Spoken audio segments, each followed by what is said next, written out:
हर हर महादेव, जय शिव शंकर। मेरे भक्ति सागर 1260 राधे चैनल में आप सभी भक्तों का स्वागत है। आप सभी भक्तों पर भोले बाबा माँ पार्वती की कृपा बनी रहे। सोमवार व्रत कथा, इसे पूरा सुनना भक्त, ज़्यादा से ज़्यादा शेयर करना, लाइक सब्सक्राइब ज़रूर करना, कमेंट में हर हर महादेव ज़रूर लिखना। जय शिव शंकर। सोमवार व्रत कथा। एक साहूकार बहुत धनवान था। उसको धन आदि किसी बात की कोई कमी नहीं थी, परंतु पुत्र न होने के कारण वह अत्यंत दुखी रहता था। वह ऐसी चिंता में रात दिन रहता था और इसलिए वह पुत्र प्राप्ति के लिए प्रति सोमवार को शिव जी का व्रत और पूजन किया करता था। सायंकाल को शिव जी के मंदिर में जाकर दीपक जलाया करता था। इसके इस भक्त भाव को देखकर एक समय श्री पार्वती जी ने शिव जी महाराज से कहा कि हे महाराज, ये साहूकार आपका अनन्य भक्त है और सदैव आपका व्रत और पूजन बड़ी श्रद्धा से करता है, अतः इसकी मनोकामना पूर्ण करनी चाहिए। शिव जी ने कहा कि पार्वती जी, ये संसार कर्म क्षेत्र है। जैसे किसान खेत में बीज बोता है वैसा ही फल काटता है, उसी तरह इस संसार में जो जैसा कर्म करते हैं वैसा ही फल भागते हैं। पार्वती जी ने अत्यंत आग्रह से कहा कि महाराज, जब ये आपका ऐसा भक्त है और यदि इसको किसी प्रकार का दुख है तो इसको अवश्य दूर करना चाहिए, क्योंकि आप तो सदैव अपने भक्तों पर दया करते हैं, उनके दुखों को दूर करते हैं। यदि आप ऐसा नहीं करेंगे तो मनुष्य क्यों कर आपकी पूजा व्रत पूजन करेंगे। पार्वती जी ने ऐसा आग्रह देख शिव जी महाराज प्रसन्न होकर कहने लगे, हे पार्वती, इसके कोई पुत्र नहीं है। इसी पुत्र चिंता में ये बहुत दुखी रहता है। इसके भाग में पुत्र न होने पर भी मैं इसको पुत्र की प्राप्ति का वर देता हूँ, परंतु वह पुत्र केवल 12 वर्ष तक ही जीवित रहेगा। इसके पश्चात वह मृत को प्राप्त होगा। इससे अधिक मैं और कुछ इसके लिए नहीं कर सकता। ये सब बात साहूकार सुन रहा था।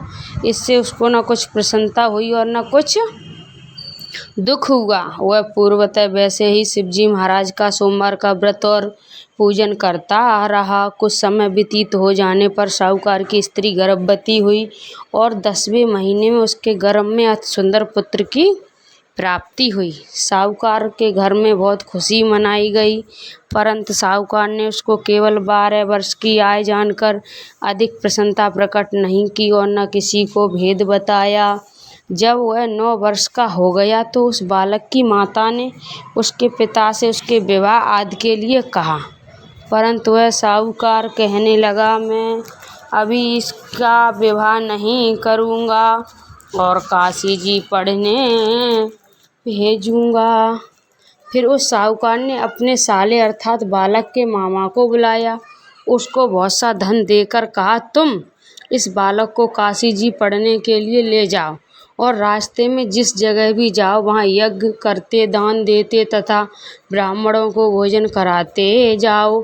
इस प्रकार वह दोनों मामा भांजे सब जगह यज्ञ करते और ब्राह्मणों को भोजन कराते जा रहे थे।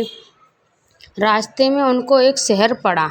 उस शहर के राजा की कन्या का विवाह था और दूसरे राजा का लड़का जो विवाह के लिए बारात लेकर आया था वह एक आँख से काना था।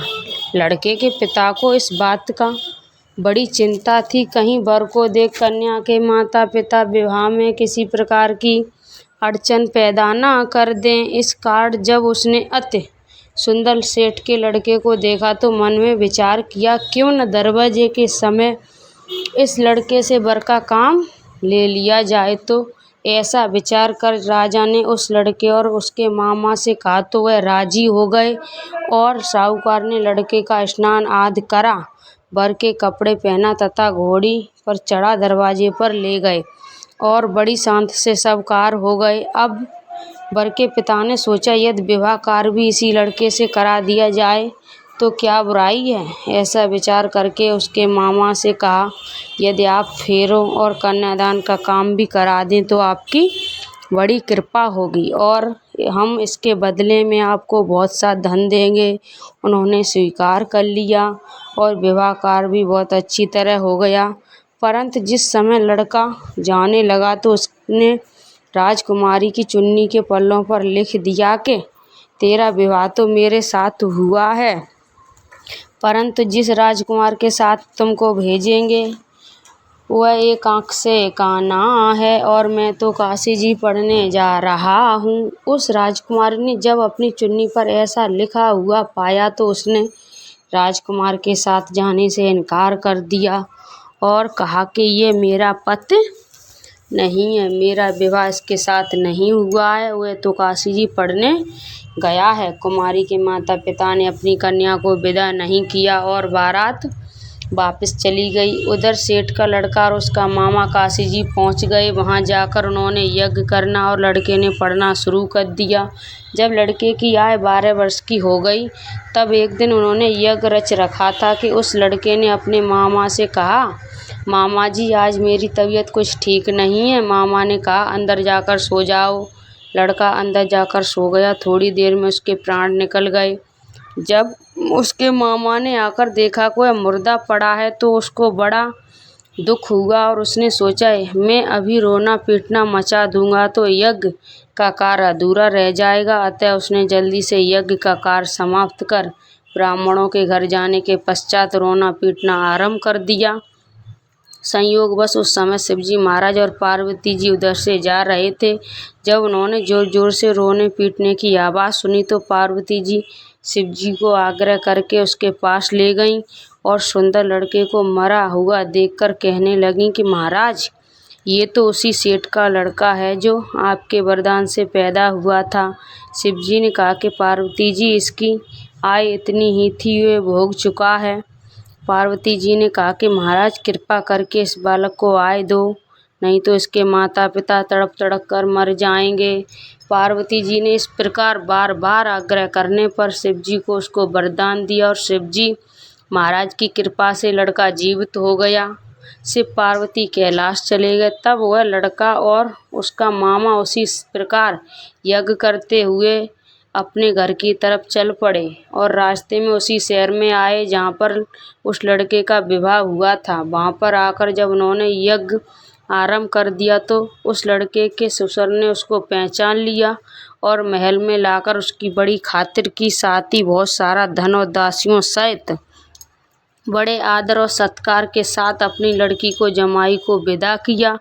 जब वह अपने शहर के निकट आए तो उसके मामा ने कहा कि पहले मैं तुम्हारे घर जाकर खबर कर आता हूँ। उस समय उसके माता पिता अपने घर की छत पर बैठे हुए थे और उन्होंने ये प्रण कर रखा था कि यदि हमारा पुत्र सकुशल घर आया तो राजी खुशी नीचे आ जाएंगे, नहीं तो छत से गिरकर अपने प्राण दे देंगे। इतने में उस लड़के के मामा ने आकर ये सारा समाचार दिया कि आपका पुत्र आ गया है, परंतु उसको विश्वास न आया।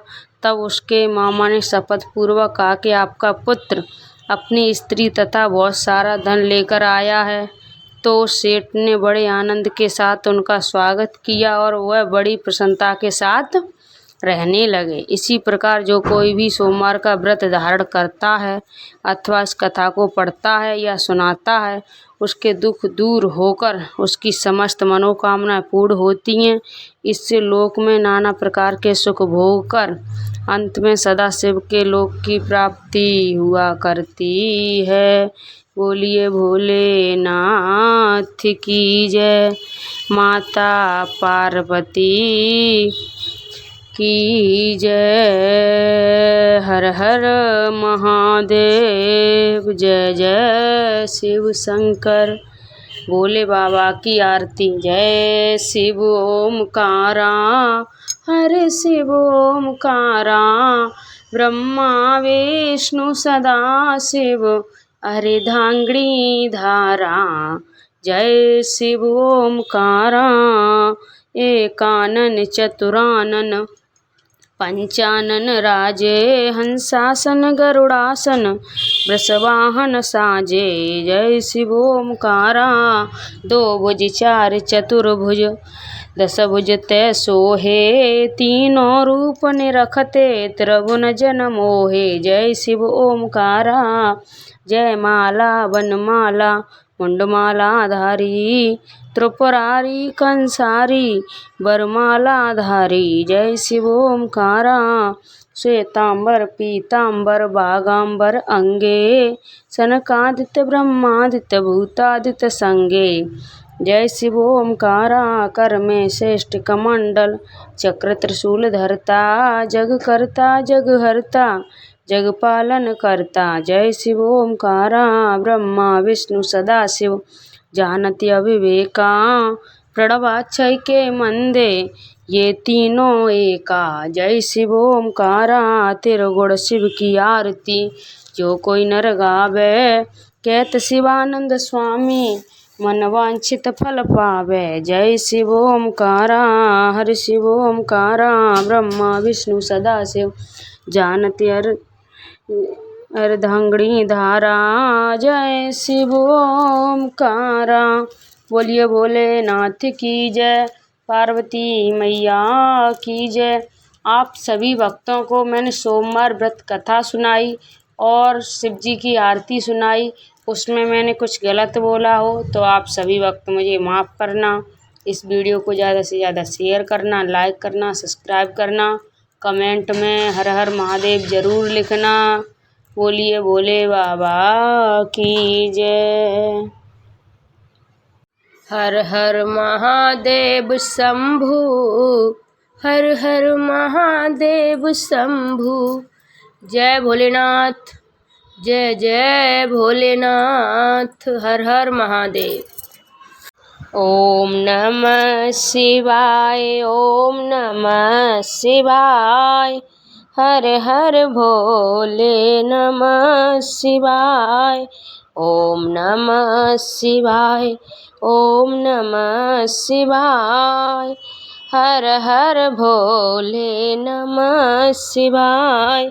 ओम नमः शिवाय ओम नमः शिवाय हर हर भोले नमः शिवाय। ओम नमः शिवाय। हर हर महादेव शंभु हर हर महादेव शंभु